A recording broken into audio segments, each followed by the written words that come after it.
வணக்கம் நண்பா. இன்னைக்கு நம்ம என்ன பார்க்க போறோம்னு பார்த்தீங்கன்னா, ஆல்பர்ட் ஐன்ஸ்டைன் நோபல் பிரைஸ் வாங்குறதுக்கு காரணமா இருந்த ஒரு எக்ஸ்பெரிமெண்ட் தான் பார்க்க போறோம். அதாவது போட்டோ எலக்ட்ரிக் எஃபெக்ட் தான் பார்த்தீங்கன்னா பார்க்க போறோம். போட்டோ எலக்ட்ரிக் எஃபெக்ட்ன்றது வேற ஒண்ணும் இல்ல. நமக்கு நல்லாவே தெரியும். ஆட்டம்ஸ்குள்ள பார்த்தீங்கன்னா பல எலக்ட்ரான்ஸ் இருக்கு இல்லையா? இந்த எலக்ட்ரான்ஸ பார்த்தீங்கன்னா ஜஸ்ட் லைட்டா அது மேல அடிச்சு அந்த எலக்ட்ரான்ஸ பார்த்தீங்கன்னா அந்த ஆட்டம்ஸ்லேருந்து வெளியே கொண்டு வரது தான் போட்டோ எலக்ட்ரிக் எஃபெக்ட்னு சொல்லுவாங்க. இது எக்ஸ்பெரிமெண்டால நம்ம பார்த்தீங்கன்னா பார்க்கலாம். ஒரு வேக்யூம் டியூப் பார்த்தீங்கன்னா எடுத்துக்கலாம். அந்த வேக்யூம் டியூப்குள்ள 2 பிளேட் பார்த்தீங்கன்னா நான் மெட்டல் பிளேட்ஸ் வைக்க போறேன். ஒரு மெட்டல் பிளேட்டுக்கு பார்த்தீங்கன்னா full and full negative charge கொடுக்க போறேன். அதை பார்த்தீங்கன்னா கேத்தோட் பிளேட்னு பார்த்தீங்கன்னா சொல்லுவாங்க. இன்னொரு பிளேட்டுக்கு பார்த்தீங்கன்னா full and full positive charge கொடுக்க போறேன். அதை ஆனோட் பிளேட்னு சொல்லுவாங்க. இந்த ரெண்டு பிளேட்டையும் பார்த்தீங்கன்னா அவுட்டர் லேயர்ல ஒரு ஒயர் வச்சு கனெக்ட் பண்ணிடுறேன். நடுவில் பார்த்தீங்கன்னா அம்மீட்டரும் பார்த்தீங்கன்னா வச்சிடுறேன். இப்போ ஒரு லைட்டை எடுத்து அந்த லைட்டை பார்த்தீங்கன்னா ஜஸ்ட் அந்த கேத்தோட் டியூப் மேலே பார்த்தீங்கன்னா அந்த கேத்தோட் மெட்டல் பிளேட் மேலே பார்த்தீங்கன்னா ஷைன் பண்ண போறேன்.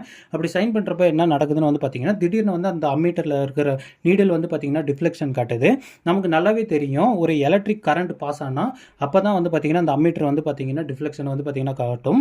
அதாவது எலக்ட்ரிக் கரண்ட்றது வேற ஒன்றும் இல்லை. ஒரு ஜஸ்ட் ஒரு எலக்ட்ரான் பார்த்தீங்கன்னா பாஸ் ஆனால் தான் பார்த்தீங்கன்னா அது எலக்ட்ரிக் கரண்ட் நம்ம சொல்லுவோம். ஸோ இந்த இடத்துல எங்கே அந்த எலக்ட்ரிக் கரண்ட் வந்திருக்குன்னு பார்த்தீங்கன்னா நம்ம அந்த லைட்டை ஷைன் பண்ணோம் இல்லையா?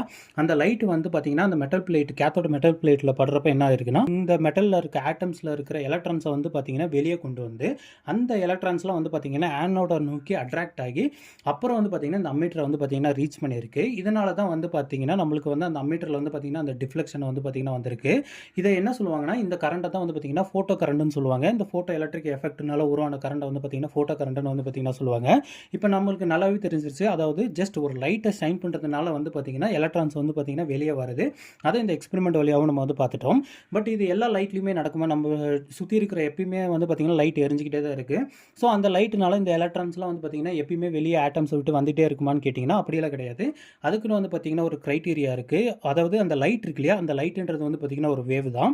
அந்த வேவுக்கு பார்த்தீங்கன்னா வேவ் லென்த் ஃப்ரீக்வன்சிலாம் பார்த்தீங்கன்னா இருக்கும். இப்போ பார்த்தீங்கன்னா வேவ் லென்த் பெருசாக இருக்கிற ஒரு வேவ் எடுத்துக்கலாம். அதுக்கு பார்த்தீங்கன்னா ஃப்ரீக்வன்சின்றது கம்மியாக இருக்கும். ஃப்ரீக்வன்சி கம்மியாக இருந்துச்சுன்னா எனர்ஜி பார்த்தீங்கன்னா கம்மியாக இருக்குன்னு தான் அர்த்தம். அதுவே பார்த்தீங்கன்னா வேவ் லென்த் ரொம்ப கம்மியாக இருக்கிற வேவ்ஸ்க்கு பார்த்தீங்கன்னா ஃப்ரீக்வன்சி பார்த்தீங்கன்னா ரொம்பவே அதிகம்.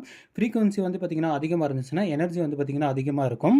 ஸோ இந்த மாதிரி எனர்ஜி அதிகமாக இருக்கிற லைட்டை நம்ம யூஸ் பண்ணுறப்ப தான் என்ன நடக்கணும் பார்த்தீங்கன்னா அந்த எலக்ட்ரான்ஸ் ஆட்டம்ஸ் விட்டு பார்த்தீங்கன்னா வெளியே வரும். இதைத்தான் பார்த்தீங்கன்னா ஐன்ஸ்டைன் பார்த்தீங்கன்னா அவருடைய போட்டோ எலக்ட்ரிக் எஃபெக்ட்ன்ற அந்த பேப்பரில் பார்த்தீங்கன்னா சொல்லியிருப்பாரு. இதுக்காக தான் அவருக்கு பார்த்தீங்கன்னா நோபல் பிரைஸ் கிடைச்சு. நன்றி.